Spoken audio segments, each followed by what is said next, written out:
Welcome to the intersection of technology, cybersecurity, and society. Welcome to ITSP Magazine. Let's face it, the future is now. We're living in a connected cyber society, and we need to stop ignoring it or pretending that it's not affecting us. Join us as we explore how humanity arrived at this current state of digital reality and what it means to live amongst so much technology and data. Knowledge is power, now more than ever.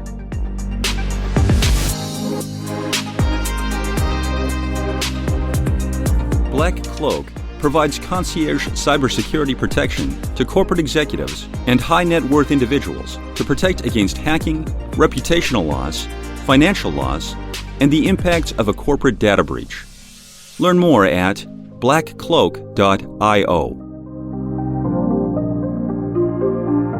BugCrowd's award-winning platform combines actionable contextual intelligence with the skill and experience of the world's most elite hackers to help leading organizations identify and fix vulnerabilities, protect customers, and make the digitally connected world a safer place. Learn more at bugcrowd.com.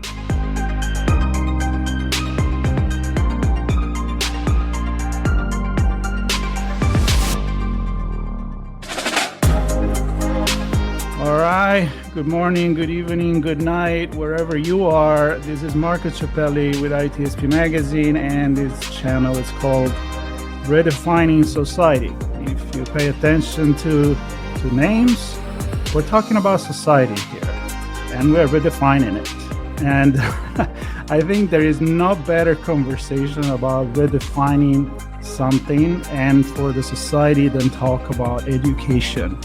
And lately, for some reason, we have been time traveling. I had an episode was talking about education in 2030, another one education in 2050. So we like to put our time travel helmets on, or hats, or whatever you want to call it, kick the time travel machine and go somewhere. But today, we're going to be a little bit more grounded, and we're going to start this conversation from where we left it.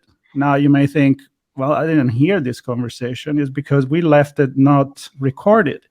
And it was so good that we said we should have recorded this one. And I'm not going to stop blabbling here, and I'm going to introduce Dr. Susan Bernstone, which is going to be my co-host. Already joined me twice on an episode of an ITSP Magazine podcast, fellow mentor at the Mentor Project. Susan, welcome to the show, and thank you for co-hosting this. Oh, it's my privilege. I'm so excited to be co-hosting today. And yes, I agree. We had a great conversation that at the end, it was like, why didn't we tape that? That would have been perfect. So I'm sure that today is just going to be even better. And I look forward to just what we end up talking about. Yeah. And who we're going to be talking is about another mentor from the Mentor Project. His name is Busayo Odunlami, and welcome to the show, my friend. Thank you for having me, Marco. All right, so Busayo, if we had a time machine, I'm going to go back there again, and we could have record that conversation and listen to it. What do you think would have been the main thing that would have stuck in your head, and then we'll go talk about the foundation. But I'm curious, like, what did struck you, dude, that conversation? I would sum it up by saying we were able to identify that it's very important to have a really good, as close to intermediate level for digital business and social skills, not only for life, but also for your professional life. We also then added the caveat of the global transformation through just technology and the internet, but then also the pandemic, making everyone entrepreneurs. And you know, most individuals who weren't in corporate had to learn, how do I take whatever it is that I do and package it and sell it to the world? How can I take myself as an individual, develop my brand and use that to help. So I think that was sort of that initial foundation. And then even more importantly, we spoke on the need for a lot of the soft and social skills, especially knowledge of self, but also knowledge of self in relation to others. Because sometimes not having that knowledge of self can actually hamper communication. If you know that your communication style can be abrasive, being aware of it and communicating that to another individual to say, hey, sometimes my communication style can be a little bit abrasive. If that is how you're perceiving me, please let me know so that one, I can be aware of it and make sure that I'm using the best practices in communication to explain the message so that it's understood. And the second part's yours, Dr. It was just a specific social skills, active listening, empathy, etc. As you were saying that, I was just thinking, like, right now in the world, could you imagine if more people had that skill to be able to do that, how much, better our even current society would be, right? Yes. Especially coming out of the last few years. So, also our social media, bullying. Every aspect, right. But it comes to my mind every time that we say in today's society that it seems like we never had this problem in the past. I feel like we always have this problem, just that now it's with the communication that we have with the social media. I don't know, like when I talk to my dad, it's like, yeah, back in my days, or my grandpa, but back in my days, life was so much easier. I could go, I would go to work uphill both ways, like was harder, but was better, right? But today it's just more amplified, everything we do. That's it. I think the issues are all the same. Some of them, not all of them. Nothing's ever all, but most of them are the same. But because of the instantaneous with technology, and that's where technology comes in, what it has allowed is that everything is in the moment, which makes the social skills and the awareness even more important, because before, when we didn't have the technology to get the information to other people, pre-telephone, when people had to mail letters and actually write a letter to another human being, you could read somebody's letter, right? And then you might like what you see, you didn't like what you say, maybe you had a response, but you're gonna write the letter, and as you're writing the letter back, you might crumble it up and go, oh, I'm not going to share that. I'm going to rewrite it. That's not what I really want to say. But now with technology, it doesn't force us to take that break. People are going on instantaneously and then regretting what they say. So that's the piece of technology that comes into emotions, because whereas before the technology, you were forced, right? Like sometimes I think about that. Could you actually imagine communicating with a loved one and having to wait a week or more for the communication back? Like, tell that to a 15-year-old today. What's a record player is the first question they would ask you. And I do agree with you. I think we all have every generation that passes always says back in my day. So that's something has always sort of been there. And, I think you did mention the fact of that glaring effect of technology forces you it provides the illusion that you don't have to think and you don't have to rewrite. And not having the proper education on technology, especially with our growing youth, so maybe Gen Z, they're not aware of everything is recorded now forever, right? Because if I'm sure for my fellow co-hosts, if you look at, there are some things that we did in high school or even said in high school, we never had the social media. If you take social media and you take it back to 20, 30 years, I'm sure there's some things that we're probably not proud of. So I definitely agree with this sort of magnifying effect of technology and an environment where there is very little attention to building those emotional intelligence skills and active listening and just really being able to communicate effectively. That's gone. And that also probably adds a little bit of the turmoil, right? And if you take that into the work life, it can even affect corporate, because now in corporate, for example, I remember we would have these like MS Teams or some sort of an instant messenger.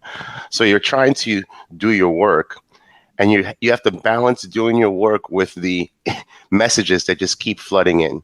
So it's also having a little bit of the discipline to say, how do I check my email? I read something the other day that stated email everyone's to-do for you. So sometimes you start your day with the email, and it could actually negatively impact your day versus these are my tasks for today based on wherever my work program are. And oh, by the way, these are my tasks in juxtaposition to whatever it is that's on my to-do for others, right? Because it's the email is sort of not really yours. And I don't really know if there's really a way to manage that. Because even when you leave work, most individuals are still tethered to their phone or even to their instant messaging services, which is why some countries are explicitly either providing provision for employees to say, if you're working after office hours, there needs to be some compensation, or saying, hey, this is a hard stop unless there's like sort of an emergency. Busayo, before I have so much to say to that, but I think this might be a good place for you to introduce yourself, because the listeners, although they know who we are, some of them, and, I can certainly reintroduce, but why don't you talk a little bit about who you are? Because I know that you just alluded to some background in the business world, but also you have an unbelievable foundation and mission that you are working on. And so if you could talk a little bit about that as well. Sure. So step one, my name is Busayo Dalami. I am also a member of the Mentor Project. My background is T-shaped. I started my career in global development at the World Bank, where I would call myself where I came of age. I got a chance there to work with global leaders and business units within the bank and also outside of the bank. And the bank is what we sort of call the World Bank Group. While I was at the World Bank, I got a chance to do a lot of business transformation. And this can be organizational development work. It could be knowledge management work. The path to the foundation started at the bank because I was, like others, in volunteer roles where we would start these sort of youth affinity groups to help support young entrepreneurs all around the world. And in my situation, being of African descent, I'm a Nigerian and from New York, we decided that we had a very unique position here in the United States. So why don't we start a young African society so that we can take our privilege and help support African youth and entrepreneurs on the continent. So over the 6 to 8 years of running these groups, I kept seeing that no matter what the focus was, agriculture, men's health, women's education, even technology development to build the startup ecosystem, there was a core that sort of stayed the same. And those were digital, social, and business skills. So we started the foundation because we saw that digital skills, social skills, and business skills were the core when we look at the last 10 years of all those programs. And we also saw that technology was going to be very important for a lot of our target audience to be able to achieve their economic independence. And that was really the goal of the foundation, to really start to get the awareness of sort of our core framework, because you can take our core framework and add a discipline and you're still able to achieve the economic dependence, right? So I can give you really good examples. So in our use case, we were at a market and we saw one of the shopkeepers. It was a single mother of two in Abidjan, Cote d'Ivoire, late mid-30s. She was selling bracelets. She was selling these bracelets for about $5 to $6. Very, very personable lady, had a nice chunk of the a nice chunk of the business and the social skills, because she's at the market every day. She has to be aware of people from the empathy perspective, listening to what they're saying, the negotiation skills to sell. But we saw that there was a challenge there. One was, if she had an online store on Etsy, she could be selling those same bracelets from $5 to $6 for $30 to $35, right? So it was clear that this individual really just needed to beef up her marketing, her digital marketing skills, have an awareness of the web market, even in terms of sourcing products. Because now, if she has those digital internet skills, she can research the web, cut down the cost for her materials, but more importantly, just by being able to create a store online, she can 4x her income. She's the breadwinner of her family. That was the essence of Billion Strong, was that we saw 1 billion people around the world across different ages and every different classification that's out there that can actually help themselves just by having those core digital business and social skills. The challenge that we faced was we launched right around COVID. So what COVID did was COVID opened up a new customer segment who were in our target audience. You have an individual who is digitally trained. Maybe they're a political science major, or maybe they're a marketer, they're an artist, but majority of their income comes from their Michelin restaurant that they work in Midtown. Well, those restaurants were closed down, so a significant chunk of their income had been sort of wiped away. So now someone who was used to face-to-face word-of-mouth marketing to sell their art now has to take all those same wares and figure out, how do I sell my stuff online? So one thing about the foundation of the pandemic showed us that it's not the typical nonprofit, low-income countries or underserved communities, regardless of the country, that were our target audience, but it was pretty much everyone. I worked at the bank. Usually at the World Bank, you work there for about 25 years, you retire, and then you become an independent consultant.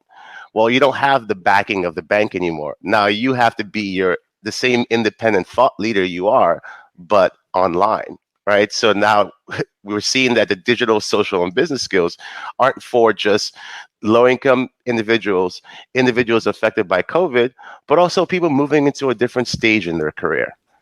So I can take a pause now. It's so interesting. I'm just thinking, as you're talking about you helping people, like you have your foundation. Was prior to the pandemic, was most of your work done live, or did you already embrace the technology and it was mostly online, or was it both?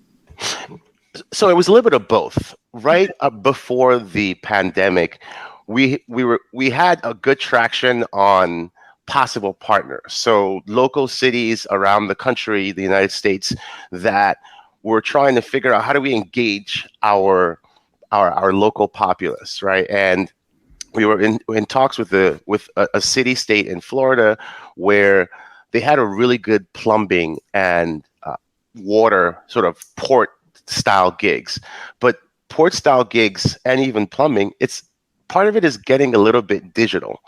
Right. And if we look at port gigs and gigs at the port, machines are coming over that are going to now be doing a lot of the robotic work. Well, that means that there's going to be some coding that's going to be required for the current port workers to have the ability to transition as their industry is changing. So we never got off the ground with working with a lot of those partners because COVID kept everyone inside. And then we pivoted a little bit to say, if you're someone like the use case of, we'll call her auntie in the marketplace, how can she do quick assessments? So we got into this big rabbit hole of trying to build an assessment tool. Fortunately or unfortunately, our team, our interns got full-time gigs because they leveraged our framework to up their skills. So they obviously got more offers. And then one of my co-founders also had to pivot due to her professional work really demanding a lot of her time. Because, one of the things that's coming to my mind as you're talking, so what's so beautiful is here you are, you have this idea, you have this foundation, the pandemic hits, and the work that you're teaching others, it's a parallel processing because you yourself and the foundation had to go through the same thing that you yourself was teaching others to do. So you weren't just teaching, you were actually living it, needing to do that, because that's why I asked, was it mostly online or not? And it was, and even with your employees, right? And your and everybody, that you too had to kind of transition and figure out, okay, how do I use those tools? And do it both for your foundation as well as for the work that you were doing. Yeah, and prior to the foundation, I was still working at Big Four Consulting. So the challenge is, you're working with clients that are in multiple time zones, and then nights and weekends you're doing foundation work. The balance also was overwhelming at times. So I think also that probably affected our traction as well, because the more time intensive activities and tasks that I need to complete for my Big Four consultant gig, the less the foundation was able to continue to create our social media posts and really engage with people. And then it was really more about conversations that I would have within the mentor project with, individuals like yourself that kind of just kept me going, and, obviously focusing on future collaboration. Well, Mark, I know you value this, right? In terms of not just talking the talk, but walking the walk. And so what's great is that, Busayo's foundation, he actually went through the same thing that he's now going to be, or had been, and now is going to continue to actually teach others. And he got to see it firsthand, and now he's really been walking the walk. So kudos. Yeah, and this is probably, I think, with all this conversation with mentors, that's the core of it. It's like, the experience, it's at the base of everything they've been transmitting. I mean, apart from, of course, the writing, the books, and the recording, and the movies, and all of that. But from the beginning, it was storytelling. It was the experience coming from one generation to another. So why reinvent the wheel all the time? Just make it better, right? So when you were talking, Busayo, I thought about that saying that says, necessity is the mother of all inventions. Yes. But you also need the basic skill to make those inventions happen. Yes. So the way that I see that, the basic knowledge of those three section of having a 360 view on your future, I think it's very important. You don't need to go too deep in any one of this. I mean, is this your philosophy? Like given at least the basic, and then people can grow it? Yes, that's a really good question. And I would say that a nice chunk of the basics, they fall under the technology portion of the framework. And that's because the technology portion of the framework includes things like STEM, right? So STEM is sort of that core that you're going to need to understand to be able to go do something like data analysis, which is sort of towards the high end of digital skills. Then, I mentioned at our not recorded session, the young man who was working in construction that wanted to figure out, how do I take myself to the next level in my gig? And I had said to him, well, that robots and computers are going to be doing a nice chunk of building. What is the coding language that is linked specifically to the construction industry? Because that's probably going to be your coding segment. If I am a digital marketer, I may not need to know coding specifically, but I would need to have a really good knowledge of using all these sort of, I would call, graphic user interface products, right? So how can I work my CRM? How can I work my back end QuickBooks, and doing these things effectively, because you're basically your own boss, a bookkeeper, even if you're not actually, doing your accounting. And then it sort of just goes all the way up. And then, there's also one part of the digital skills that are super important now, especially with crypto and NFTs, which is basic intermediate cybersecurity training and education, right? So is password 123 a safe password, and sort of things like that. And the same thing happens as you go across the three pillars. When we look at the social skills, the foundation, I don't like saying communication, because communication has so many different subsections. It's more of things like under the communication and the social skills, but it's active listening, empathy, emotional intelligence. And because of the pandemic, I would say this is actually the first one, because Dr. Bernstone, remember we talked about knowledge of self and others. Mm-hmm. So the mental health piece is tied into the knowledge of self. I took a walk before this because I need to center myself, and I did a little bit of stretch with my band to say, okay, let's get up. When I get up and I do my yoga and I stretch before I start my day versus not, the impact to my day is completely different. So I think things like that are also super important, and then under the social skills too, you have things like art. You have music, a lot of things, as you know, Dr. Bursa, being a fellow New Yorker, a lot of things that are being stripped from, sort of our educational curriculum. But I can't imagine not having that classical class that I had in ninth grade, because it helped me not only expose me even more to classical music, but it helped build my knowledge and yearning for all the other genres that are related to that, like jazz. And I know Marco has some awesome additions, so please. Well, Busayo, what you're and then I'm sorry, Marco, I didn't mean to interrupt. No, I was gonna call you in because I wanted you to talk about this thing. Right. First of all, I love that you have the three pillars, because each is very important, and they also affect each other. It's just not a one-way causal. And when you just talked about, Busayo, what you just did before you got on this call, the way that I think about it too, in many different ways, but one way, especially for business people, is that it's a foundation. Right? Like, we all have to have the pillars that we need to build our foundation and to be in a really good place business-wise, right? How are you going to show up in your business? You have to figure out, I think we all do, what do we need to keep our foundation sturdy? Because we all know that if you don't have that foundation, no matter what you do, no matter how great, and I'm not a builder, but how great the windows are later on, or how great whatever beauty or high-tech stuff, if that foundation is not laid properly, it's all going to go away. So you can be really high-tech, you can have those business skills, you can have all that, but if you don't do what you need for your own foundation, and I believe that there are general categories that we all share, but that within those categories, they're very individualistic. So even just quickly, Busayo, like, you took care of your physical, you took care of your mental. You knew that, like, you needed, before you could focus on a podcast or a conversation, you needed to go for a walk to maybe clear out whatever you did earlier. And that's important for you. And what do people need? And that's where the self-awareness comes in. Like, what do I, like, for me, I know that for my foundation, I have like a few things. I write every day. I have to exercise. I meditate. I have to eat well. I have to drink water. There's probably a couple of others. And when I'm feeling a little off, I go and I really think about, what of my foundation did I not do?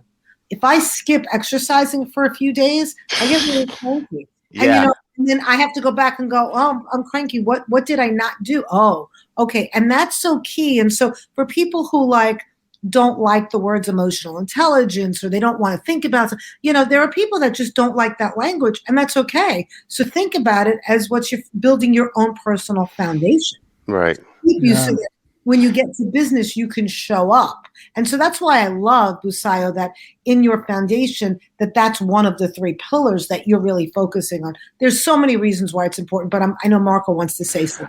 I just have these pictures in my head where we're talking about the individual that needs to have these three pillars, right? Let's call it the three pillars of your business future, but also your personal future. That's, that we're talking about meditation and yoga and be balanced and everything. And we're all so good at giving advice and very bad at taking them. The story of my life. Yeah, great consultant. or even advising ourselves. Like, I don't know, I just said this to someone and I'm not doing it. Right. But then I'm thinking this, and how so good it is, because these people are going to go higher up. And now you look at the companies, and I'm picturing company like, Google or Pixar, very creative environment. For example, Pixar, I'm a big Disney fan, so I've seen tons of documentary, and they create that environment where they put things together. They put area for conversation, for eating together, not the old school of, the company is a cubicle and you don't interact with nobody because you got to get the job done. You get the better job done when you interact with people and when you can sell yourself. And here comes the business side of it, because it's not just about selling your product, it's selling your ideas. Right. So maybe, Busayo, tell us about that business skill. Sure. And I was going to also suggest that, because the business part is so large, and I'm going to keep it very sort of high level because I do think that there's subsequent conversations that we can have specifically from the business perspective, looking at if we're redefining society, that means that it's the Gen Z, and what are the skills that are important for Gen Z, right? Because they're throwing their whole life on the internet, but then when a job offer comes and then they lose their job, it's like, woe's me, right? So when we look at the business perspective, it's linked to the fact that these frameworks, when we first started, it was like, okay, we want to help people start the next businesses, right? Because it was kind of very low income countries focused. So these are areas in the developing world and the sort of middle income countries that they need to build ecosystems for entrepreneurship. So we were just sort of focused on this towards that end goal of, okay, how do we make these individuals better entrepreneurs? After the first year, while we were sort of still in development, before we had a website and everything, it dawned on me that it's not just for people who want to be good entrepreneurs. If I have the three of these skills, I'm also a better employee. Because if I look at the business skills component, having that fundamentals of business and maybe some design thinking and a little bit of accounting, and just that means also that I can think of the business that I'm an employee in from the perspective of management and leadership. So I understand, I get a little bit more of an inkling as to why leadership and management are doing what they're doing. So I guess for me, it's like the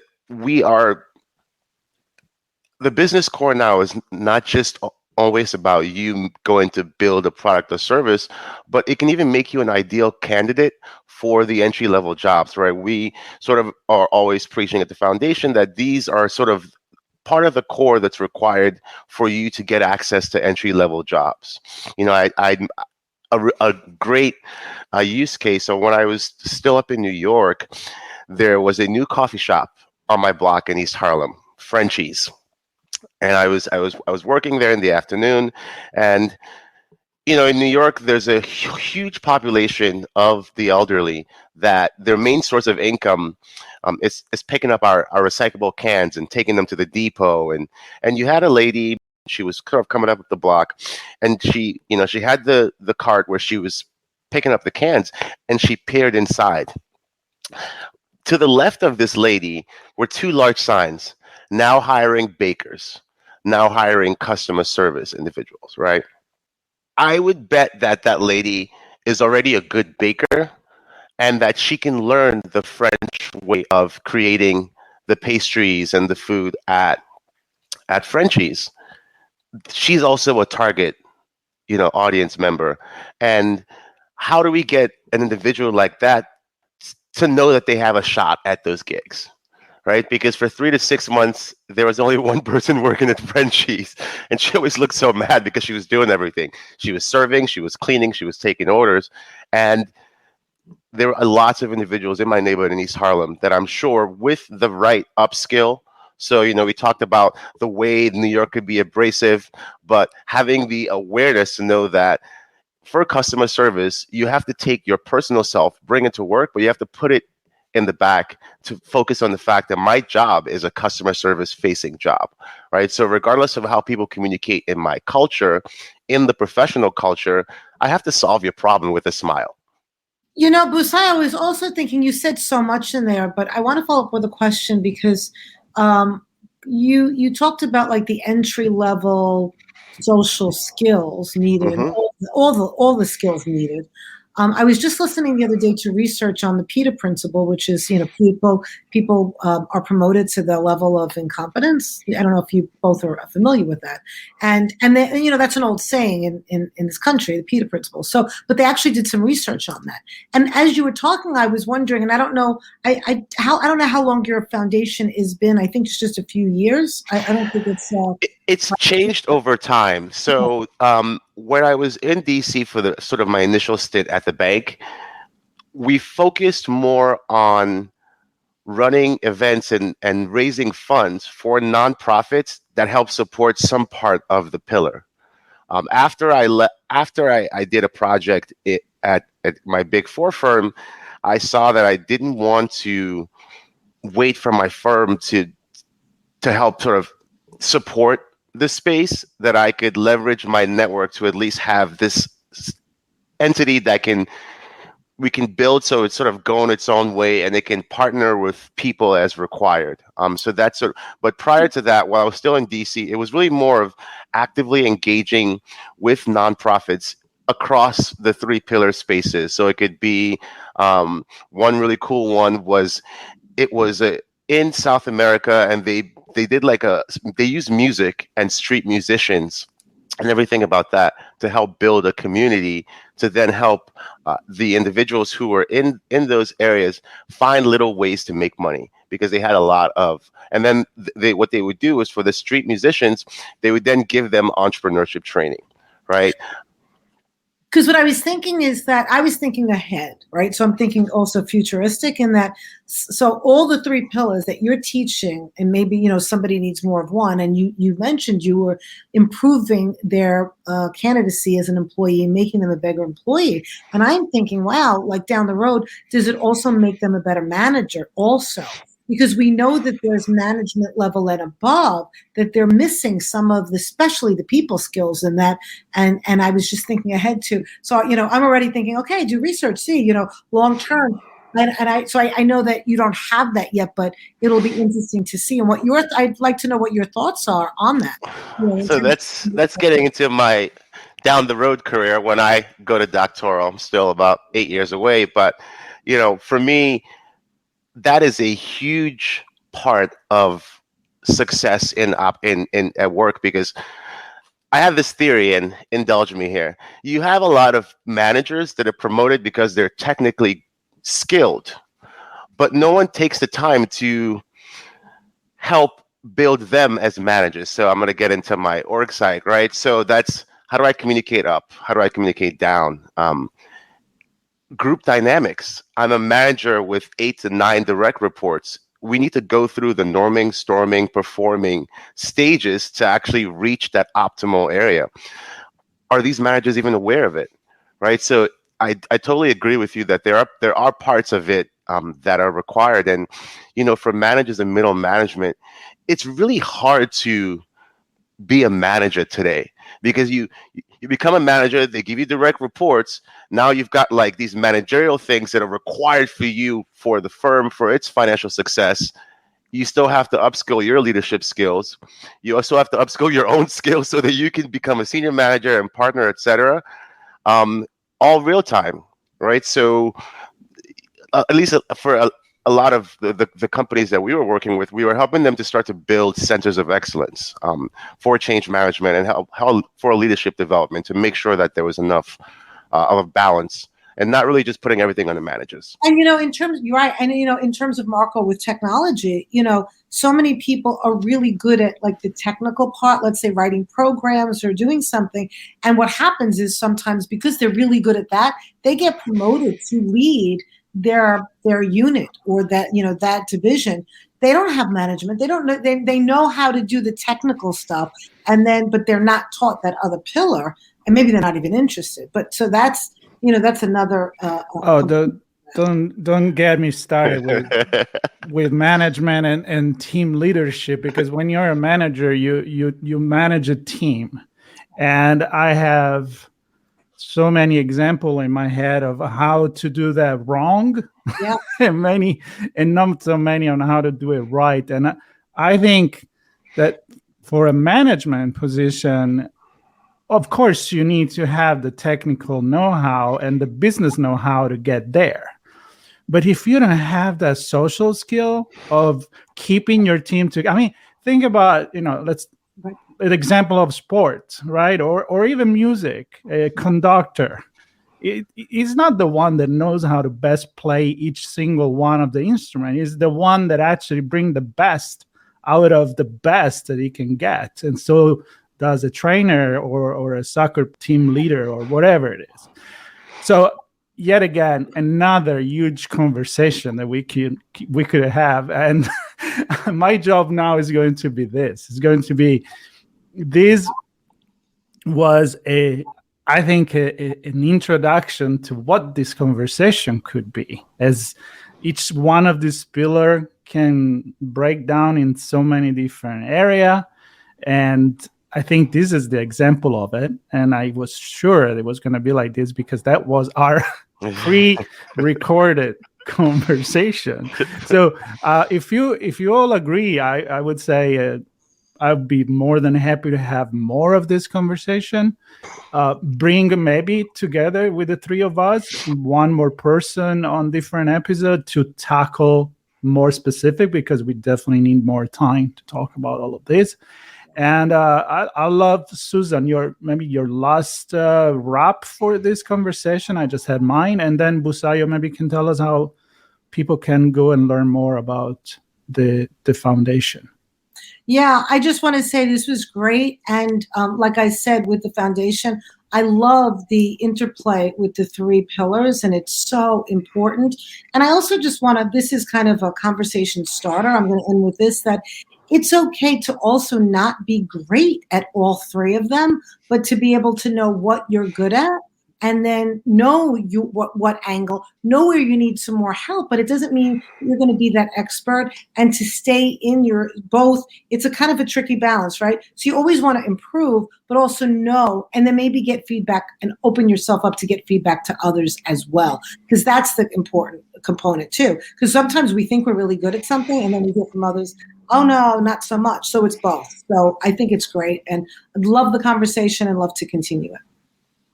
100% agree. In fact, I was just thinking about sort of future, what does business skills look like for entry level? What does business skills look like for managers?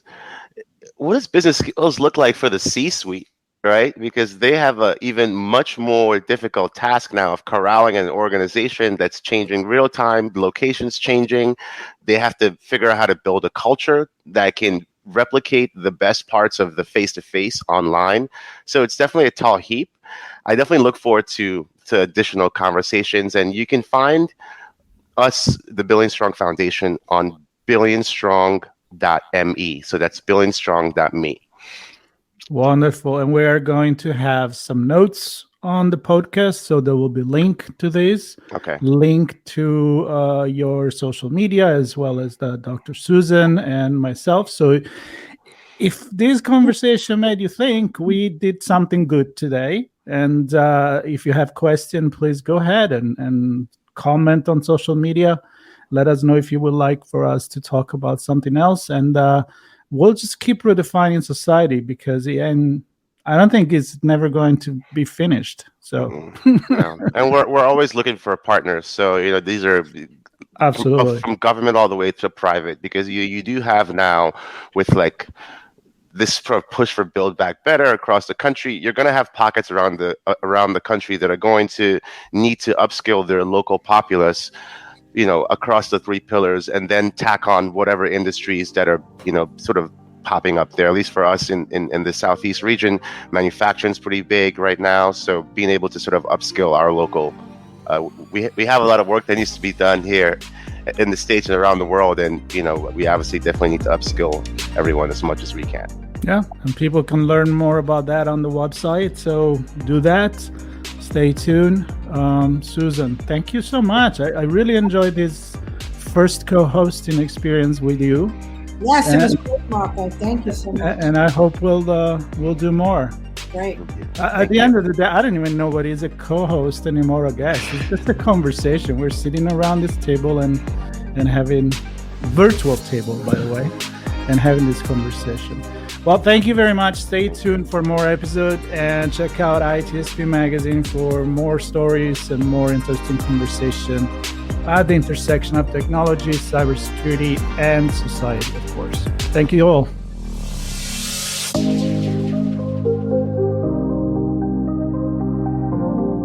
BugCrowd's award-winning platform combines actionable contextual intelligence with the skill and experience of the world's most elite hackers to help leading organizations identify and fix vulnerabilities, protect customers, and make the digitally connected world a safer place.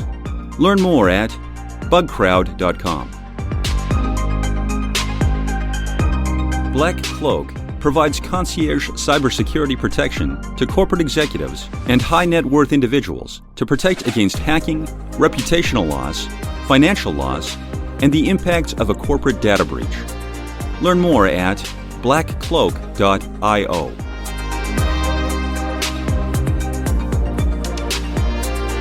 We hope you enjoyed this episode.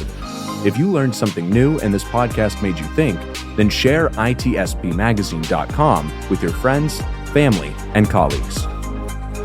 If you represent a company and wish to associate your brand with our conversations, sponsor one or more of our podcast channels. We hope you will come back for more stories and follow us on our journey. You can always find us at the intersection of technology, cybersecurity, and society.